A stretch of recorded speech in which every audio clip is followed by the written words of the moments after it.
वो लेकर के आया, ऐसा नहीं होगा काम। मैंने लिख दिया पार्सल की ना, एक बार दिखा लेंगे तो देखेंगे ना। डॉक्टर साहब, जो ब्लैक फंगस और वाइट फंगस का आजकल कोरोना के चक्कर में आ रहा है, बताएंगे कुछ थोड़ा डिटेल में हम। पहले तो नमस्कार बुढ़ानी जी, आपका बहुत बहुत धन्यवाद कि आपने अपना कीमती समय निकाला। आई एम डॉक्टर अभिषेक जैन, मैं ENT स्पेशलिस्ट हूँ।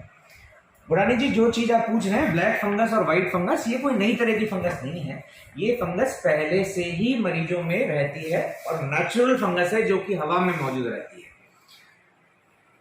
ब्लैक फंगस यानी म्यूकोरमाइकोसिस, वाइट फंगस यानी एस्परजिलोसिस या कैंडिडा स्पीसीज, ये कई तरह की फंगस है और जनरली ये उस मरीज को अफेक्ट करती है जिसमें ताकत कम है।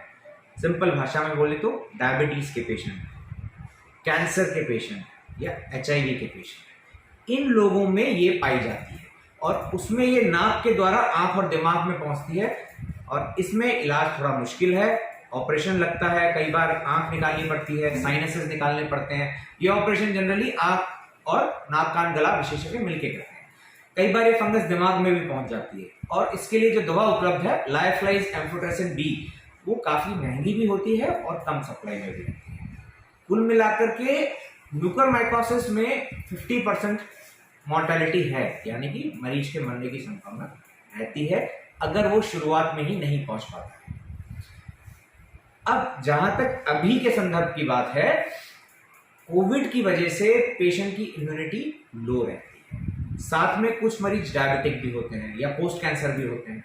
अब ये जब अस्पताल में भर्ती रहते हैं, ये फंगस तो नेचुरली एयर में मौजूद है, इम्यूनिटी कम होने की वजह से ये फंगस फैलना शुरू हो जाती है। सबसे पहले नाक में, साइनसेस में, आंख में और फिर दिमाग में। तो ले देकर के इसके लक्षण क्या है? इसके सबसे पहले लक्षण ये है नाक बंद होना, नाक में खुजली चलना, नाक से बलगम के साथ साथ नाक से खून आना, आंखों में सूजन आना, चेहरे में भारी दर्द होना, ये सब लक्षण है। और शुरुआती डायग्नोसिस इसमें कान नाक गला विभाग ही करता है, जिसमें नाक से दूरबीन की जांच पे आपको काले रंग की फंगस मिलती है। डॉक्टर साहब, जो अभी कोरोना के काल में इतनी ज़्यादा वो क्यों आ गई है?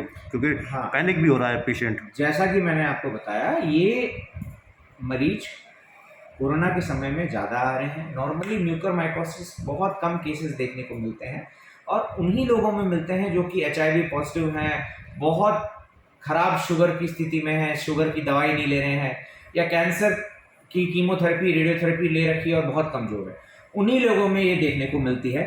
बट कोविड की वजह से लोगों की इम्यूनिटी बहुत कम है और खासकर जो शुगर के मरीज हैं, लंबे समय तक ऑक्सीजन पे रहे हैं, उन्हें होने की संभावना म्यूकोरमाइकोसिस यानी ब्लैक फंगस बहुत ज़्यादा हो जाती है। आप काफ़ी सीनियर मोस्ट ENT स्पेशलिस्ट भी हैं, तो आपने अब तक कितने केस अगर आपके पास आए होंगे तो कितने केस आपने देखे हैं? नहीं, ऐसे अभी तो मैंने OPD में सिर्फ एक ही मरीज ऐसा देखा है, वो भी सस्पेक्टेड है। तो उसका प्रथम तरीका ये है कि दूरबीन द्वारा जो सस्पेक्टेड ग्रोथ दिख रही है उसका टुकड़ा लिया जाए, उसे QH माउंट पे देखा जाता है कि वास्तव में वो फंगस है कि नहीं है।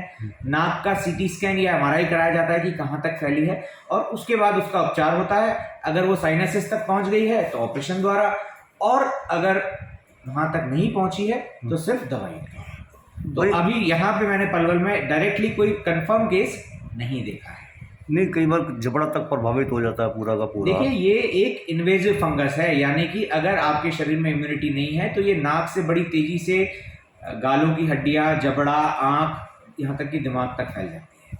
तो ये सब चीज़ उन्हीं मरीजों में होती है जो कि बहुत कमज़ोर हैं, और खासकर कोविड टाइम में जो लोग लंबे समय तक भर्ती रहे हैं, ऑक्सीजन पे रहे हैं, उनमें, क्योंकि ऑक्सीजन जब जाती है लोग वही मास्क का प्रयोग कर रहे होते हैं, मास्क की सफाई नहीं करते हैं।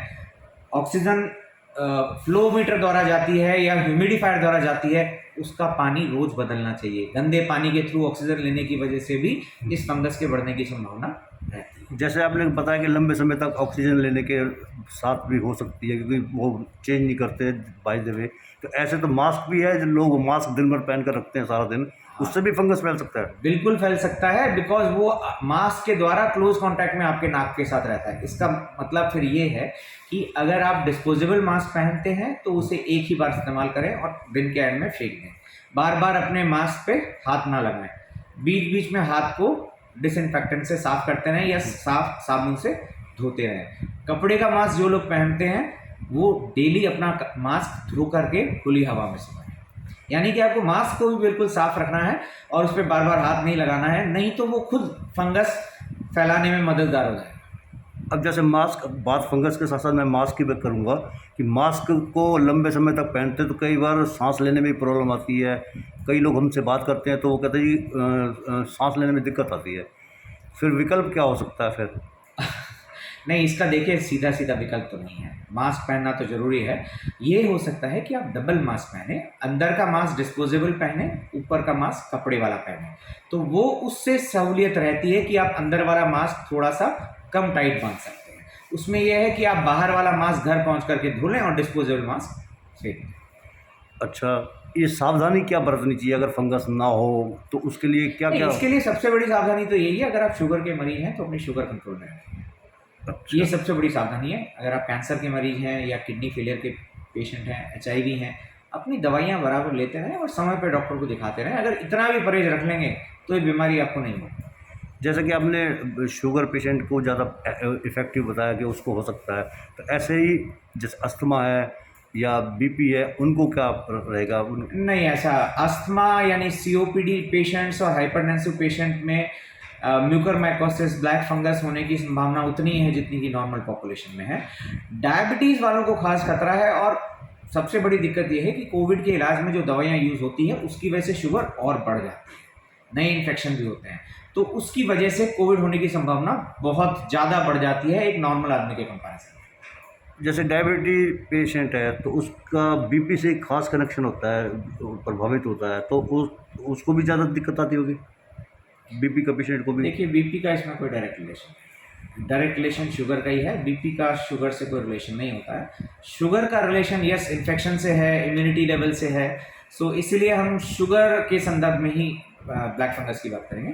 COPD, हाइपरटेंशन या हार्ट डिजीज़ के मरीजों में इसका रिस्क उतना ही है जितना कि नॉर्मल पेशेंट है। जिस प्रकार से हम मीडिया में देखते हैं, जबड़ा निकाल दिया पेशेंट के, काफ़ी हरियाणा में काफ़ी केस आए हैं, तो उस जैसे पलवल में सिर्फ एक केस आपके नज़र में आया है, ऐसे दूसरे जगह भी तो पेशेंट आए होंगे? नहीं, डेफिनेटली देखिए, ये कंपैरिजन नॉर्मल स्टैटिस्टिक्स से होता है कि नॉर्मल समय में एक विशेषज्ञ कितने ऐसे मरीज देखता है और आज कितने देख रहा है। तो इस वजह से सोशल मीडिया में और सब में इस चीज़ का मेंशन आ रहा है। बाकी ऐसी कोई बात नहीं है। अगर आप अपनी बीमारी को नियंत्रण में रखें तो इसमें कोई भी घबराने की बात नहीं है। इसका इलाज संभव है, पर अगर पहले से ही आप अपनी शुगर या किडनी का स्टेटस वो सब दवाइयाँ लेते रहते हैं, समय पे डॉक्टर को दिखाते रहते हैं, तो इसमें डरने और घबराने की कोई बात नहीं।